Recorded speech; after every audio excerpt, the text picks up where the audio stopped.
थोड़ा बहुत आप हमारे विषय में भी जानते हैं, सही गलत जो मीडिया वाला बताता है। तो सबसे पहले तो आप मेरा नाम जानिए। मेरा नाम है प्रशांत किशोर, प्रशांत कुमार नहीं है। हम रहने वाले हैं सासाराम के, रोहतास जिला के सासाराम के पास एक छोटा सा गांव है कोनार, वहां के। हम बक्सर के रहने वाले नहीं हैं जैसा मीडिया में कहीं कहीं लोग बताते हैं। हम डॉक्टर, इंजीनियर, आईएएस नहीं है। हम 10 बरस तक संयुक्त राष्ट्र संघ में काम किए हैं। पहले भारत में 3 बरस, फिर अमेरिका में, और फिर 4-5 बरस अफ्रीका में हमने काम किया है। बहुत आदमी के यो बुझाता कि अरे काल तक कौन कौन पार्टी के काम करत रहन, आज चौलाइल बड़ा नहीं जा। तो उस बात को भी आप समझ लीजिए। 2011 से जिस परिचय से आप हमको जानते हैं या मीडिया बताती है, चुनावी प्रबंधक, राजनीतिक रणनीतिकार वगैरह, वो काम हमने 2011 से 2021 तक किया है। 10 बरस में कुल 11 चुनाव से जुड़े रहे हैं। एक 2014 का लोकसभा का चुनाव और 10 राज्यों में अलग अलग चुनाव से जुड़े रहे हैं। ये भगवान की बस कृपा समझ लीजिए, या मेरे माता पिता का आशीर्वाद है कि कभी किसी जगह हारना नहीं पड़ा। जिसका हाथ पकड़े सब आदमी जीता है। लेकिन इसका मतलब ये नहीं है कि हमको कोई चुनाव जिताने का फॉर्मूला हमारे पास है। हमारे गुरुओं ने, हमारे माता पिता ने एक ही चीज सिखाया है कि जिस काम को भी आप लीजिए उसको पूरी ईमानदारी और मेहनत से कीजिए। तो अब बिहार में आए हैं 2 मई 2021 को, जिस दिन बंगाल और तमिलनाडु का रिजल्ट आया। डेट याद रखिएगा, 2 मई 2021, आज से करीब करीब 1.5 बरस पहले मैंने उस दिन सार्वजनिक तौर पर यह घोषणा की है कि अब जीवन में हम वो काम नहीं करेंगे जो काम 10 साल करते थे। ऐसा नहीं है कि उस काम को करने में कोई खराबी है, वही काम करके देश में इतना नाम कमाए हैं। मीडिया वाला लोग बताएगा कि बहुत पैसा भी कमाए हैं। हमसे सलाह लेने के लिए, जिसको आप बहुत बड़ा नेता समझते हैं, दल समझते हैं, हमसे सलाह लेने के लिए लोग सैकड़ों करोड़ रुपया देता है। तो इतना पैसा, इतना नाम क्यों छोड़ दिए? इसलिए छोड़े कि 10 साल, आप में से बहुत लोग सामाजिक राजनीतिक जीवन में बहुत आपका लंबा अनुभव भी होगा, हमसे ज्यादा भी होगा, लेकिन बहुत करीब से बहुत बड़े बड़े नेताओं के साथ हमने काम करके देखा है। नेताओं के जीतने से, दलों के जीतने से जनता नहीं जीतती है। रउआ हमरा बुझाला कि हमार दल जीत गई, हमार विचारधारा जीत गई, हमार नेता जीत गइलन। जे जीत गइल, जीत के हेलीकॉप्टर पर गइल, राहुल लड़का के दशा हुए रही जो आज बा। वो सिर्फ और सिर्फ इस पर निर्भर है कि आप अपने और अपने बच्चे के लिए क्या करते हैं। इसीलिए हमने उस काम को छोड़ा।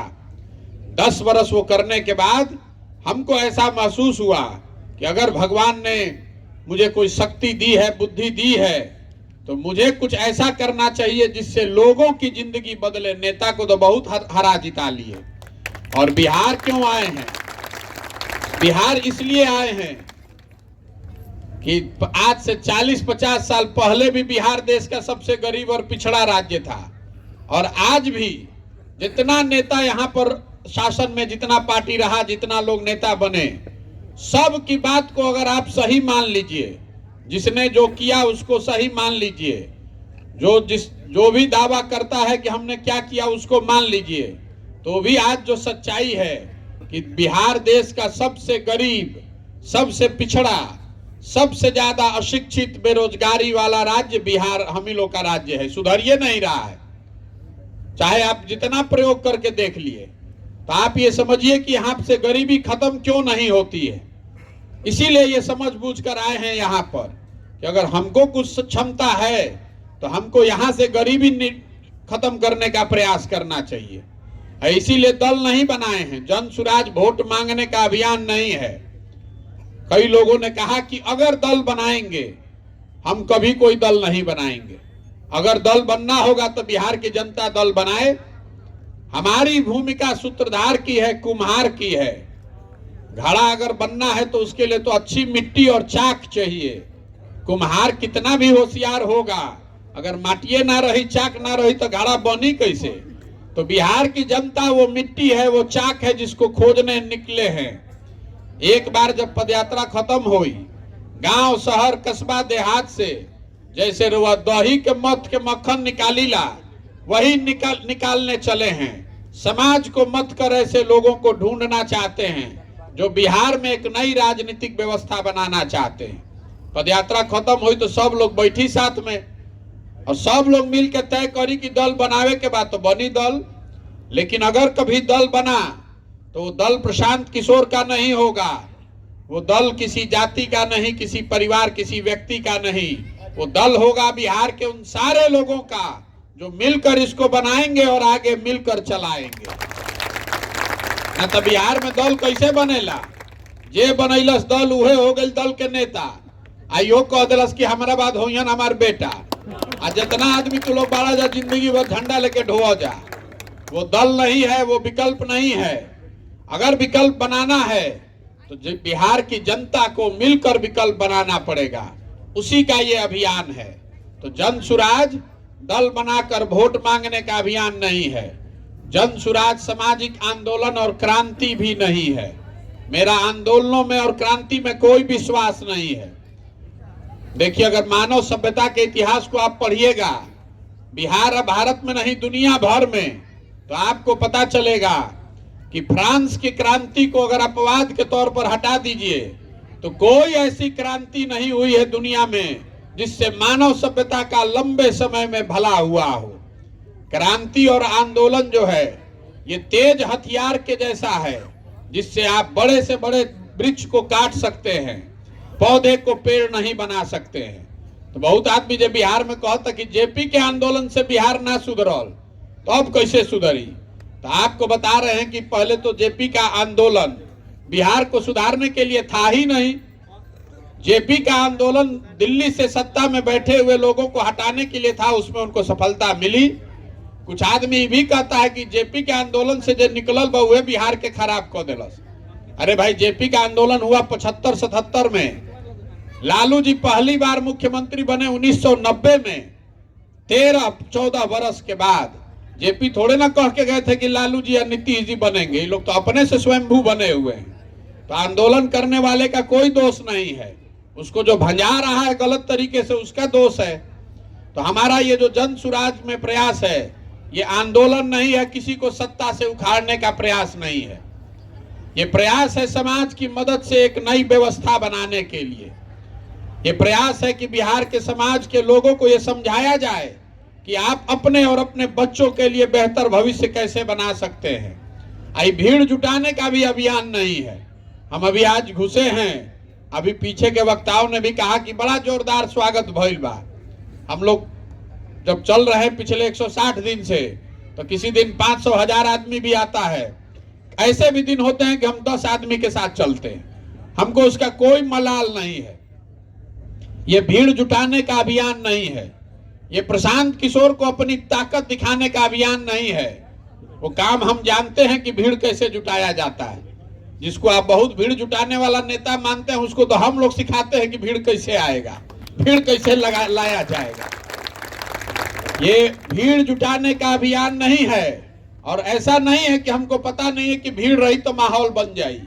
ये माहौल बनाने से नहीं सुधरेगा।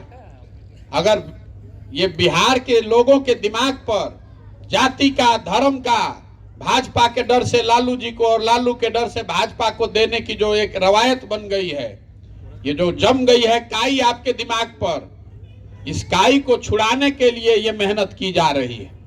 जमीन पर काई जाम जाता तो अगर कैसे छोड़ावता, निकाउर लागल जमीन पर दौड़े जाई तो गिर जाइएगा, हाथ पैर टूट जाएगा। ये बिहार की जो भूमि है आज जो इसकी दुर्दशा है, ये वही काई लगी हुई जमीन है। इस पर दौड़ा नहीं जा सकता है राजनीतिक तौर पर। इसको साफ करने के लिए बैठ के, जैसे रवा ईंटा से, झाड़ू से बैठ के रगड़ के छोड़ावत नहीं, इसी के लिए ये निकले हैं कि गांव गांव जाकर पहले लोगों को समझाएं कि आप कहां गलती कर रहे हैं, क्यों आपकी गरीबी दूर नहीं हो रही है। इस बात को समझिए और समझकर अपने आप खड़े होइए। आप में वो क्षमता है, आप बदलाव चाहते हैं। कौन ऐसा बिहार के समस्या बाकी रोवा नहीं जानत? हर आदमी जान रहा है कि बिहार में भ्रष्टाचार है।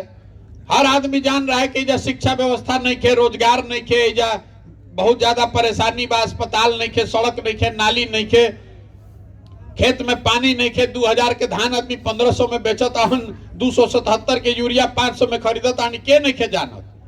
बिहार में और कुछ होके चाहे ना होके, एजा आदमी के राजनीति के खूब समझ बा।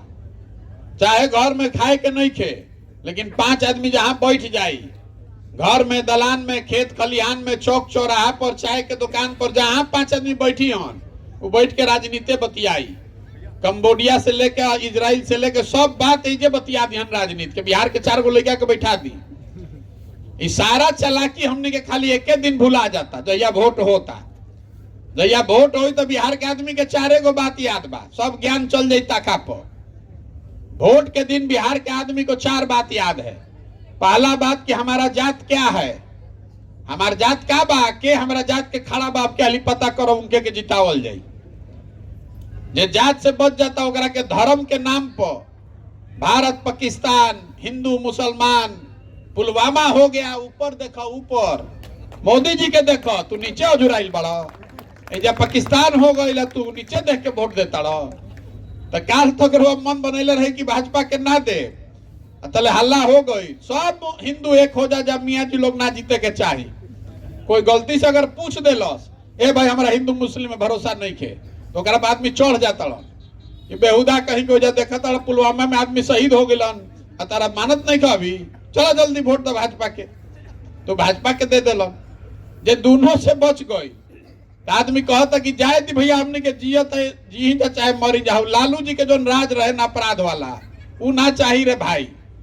रवा नहीं न जाना, 4 बजे आदमी सरे छोड़ के भागत रहन, घर में घुस के अपराध होत रहे, अपहरण होत रहे। तो कल तक आपने संकल्प लिया था कि विधायक जी के अब की हाली सबक सिखा दे, लेकिन चुनाव भइल तले हाला होई, अरे भाई है ललटेन वाला जीतो तड़न जा, तो डर के मारे आदमी जाके फिर भाजपा के दबा दे तड़न।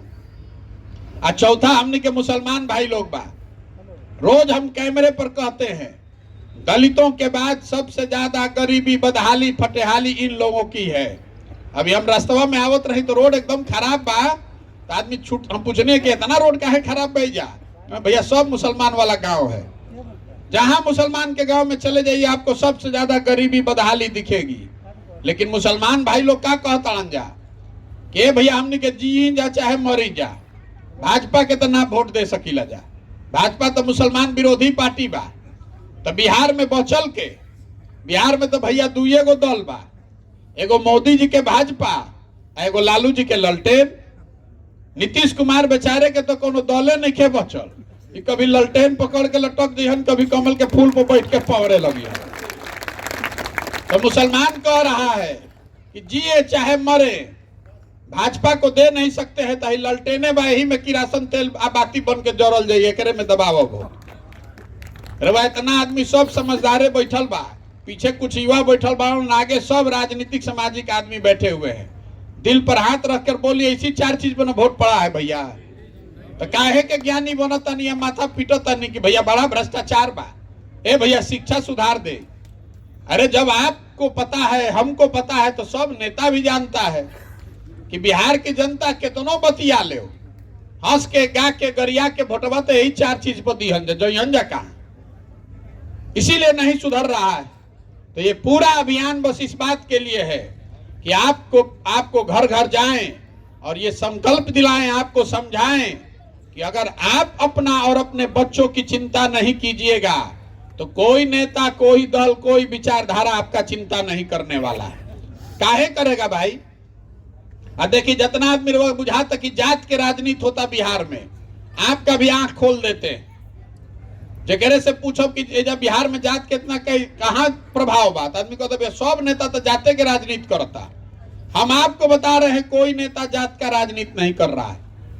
तो वैसे पूछो कि बताइए एगो नेता के नाम जो बिहार में जात के राजनीति करता, आदमी फट से बोलिए लालू जी के नाम। हम आपको बता रहे हैं लालू जी जात का राजनीति नहीं करते। लालू जी अगर जात के राजनीति करतन तो ये न कहतन कि भैया बिहार का मुखिया, बिहार का मालिक, बिहार का राजा होगा कोई यादव समाज का आदमी जो सबसे काबिल आदमी है, और सब यादव जी भाई लोग आप लोग हमको वोट दीजिए। लालू जी नहीं खम न कहत। लालू जी ये कह रहे हैं कि बिहार का मुखिया होगा हमारा लड़का, और सब यादव जी लोग तू लोग हमरा के वोट दो जा। तो लालू जी जात के राजनीति कहाँ करता हूँ? तो अपन परिवार, अपन लड़का के राजनीति करता हूँ। जात में तो रउआ जुड़ाइल बानी। लालू जी अकेले नहीं खन, मांझी जी ये कहतलन, प्रशांत किशोर हो जी हम तो वही ये कहन, कोई पंडित के नेता हो गए, कोई भूमिहार के, कोई कुशवाहा के, कोई राजपूत के, जो जिस जात का नेता है, नेता अपना और अपने बेटे की राजनीति कर रहा है, अपने स्वार्थ अपने परिवार की राजनीति कर रहा है। जात में तो हम और वह जुड़ाइल बानी जा, नेता कहाँ जुड़ाइल बा? नेता तो अपनी राजनीति कर रहा है। तो आपको सिखाने आए हैं कि भैया आप भी स्वार्थी बनिए। आपको भाषण बड़ा बड़ा नेता आता है, कहता है कि देश के नाम पर वोट दो, विचारधारा के नाम पर वोट दो। हम रवा के उल्टा गंगा बहावतानी, हाथ जोड़तानी सबके कि आप वोट के दिन स्वार्थी बनिए, अपने और अपने बच्चों का चेहरा देखकर वोट दीजिए, अपने बच्चों के शिक्षा और रोजगार के लिए वोट दीजिए। पुलवामा, पाकिस्तान, चाइना पर वोट दीजिएगा तो नहीं सुधरेगा। अब देखी जरा ई बुझाता, ए भैया रउआ प्रशांत जी रउआ बहुत होशियार बाणन, चलो रउआ आगे चली, रउआ चली, रउआ सुधार दी। तो आपको बता रहे हैं कोई आदमी बिहार को अकेले नहीं सुधार सकता है। एगो प्रशांत किशोर, आज की 10 प्रशांत किशोर, बिहार नहीं सुधरने वाला है। जब तक यहाँ के लोग नहीं सुधरेंगे, आप नहीं सुधरिएगा तो प्रशांत किशोर सुधार दियो। देखी 14 में हल्ला भइल रहे न, एजा बैठल बारन बहुत आदमी जो हमने के मोदी जी के वोट देले बानी जा, तो सब आदमी कहल कि 14 में मोदी जी आ जी है न तो देश के कल्याण हो जाए, देश के विकास हो जाए। अब 14 में हम ही मोदी जी के अभियान चलावत रही। बिहार यूपी में 50% से ज्यादा आदमी मोदी जी के नाम ना जानत रहन। अभी माननीय बता रहे थे कि 10% आदमी जानत रहन जन सुराज के बारे में।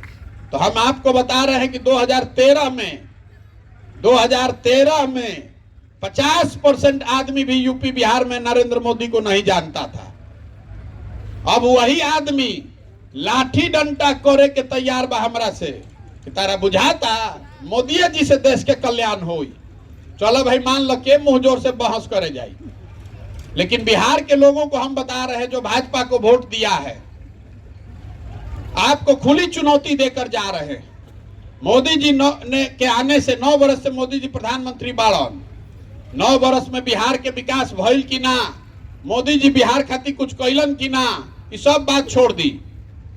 मोदी जी 9 वर्ष से प्रधानमंत्री हैं, ऐजा सब पढ़ल लिखल होशियारे बा।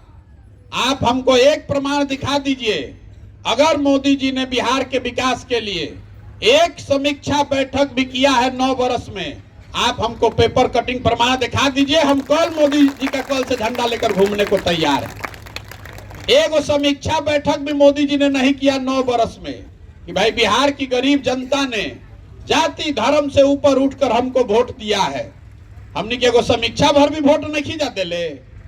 40 में 39 MP आप जिता कर भेजे हैं, और उसके बाद फिर उछल कर कमल पर वोट दबाइएगा तो आपका लड़का नहीं बेरोजगार बन के तमिलनाडु में मार खाएगा, गुजरात में जाकर मजदूरी करेगा, तो हमारा लड़का जाएगा। ये बुझाना ना चाहिए आपको, और नहीं बुझाएगा तो भोगिए। हम कोई अच्छी बात नहीं कहते हैं, हम बिल्कुल कड़वा बात सुनाने आए हैं। बिहार में आदमी के भइल बा चीनी के रोग, और उनका नेता आके खिलावता लड्डू, अब पानी पी कर वह लड्डू खाता निखू, और चीनी रोग और बढ़ल चल जाता। आप गरीबी से निकल ही नहीं रहे हैं।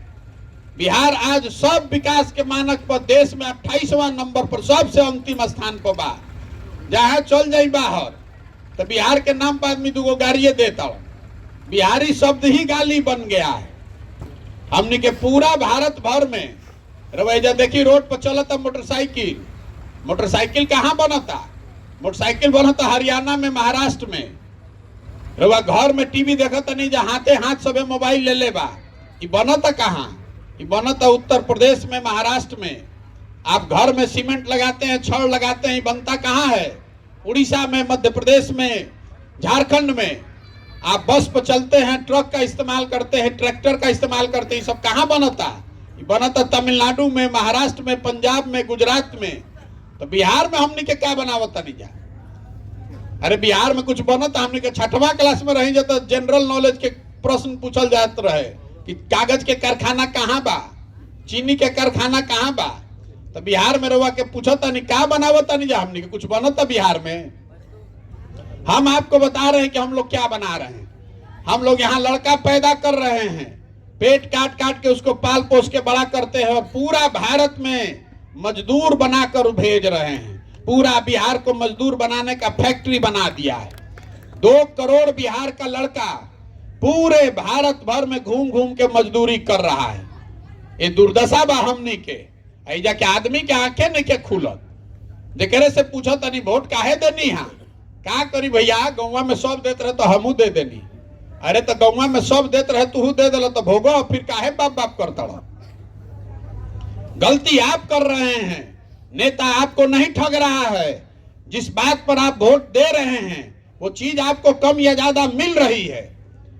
आपने वोट दिया है जात पर, तो बिहार में हर जगह जात के चर्चा नहीं के होत। आपने वोट दिया है भारत पाकिस्तान पुलवामा हिंदू मुसलमान के नाम पर, तो जैसे ही रवा टीवी खोला था नहीं तो भारतीय पाकिस्तान सुनाई देता। आपने वोट दिया है 5 किलो अनाज पर, तो कतनो बिहार में चोरी होता तो चोरी करके भी 4 किलो अनाजवा मिलते बा। रवा वोट देले बानी राम मंदिर बनावे खाती, तो 30 वर्ष लेटे से सही लेकिन राम मंदिर बनते बा। अरे जब आप वोट दे ही नहीं रहे अपने बच्चों के पढ़ाई और रोजगार के लिए, तो वो होगा कैसे? ये सिंपल बात है, सीधी बात है, इसको समझिए।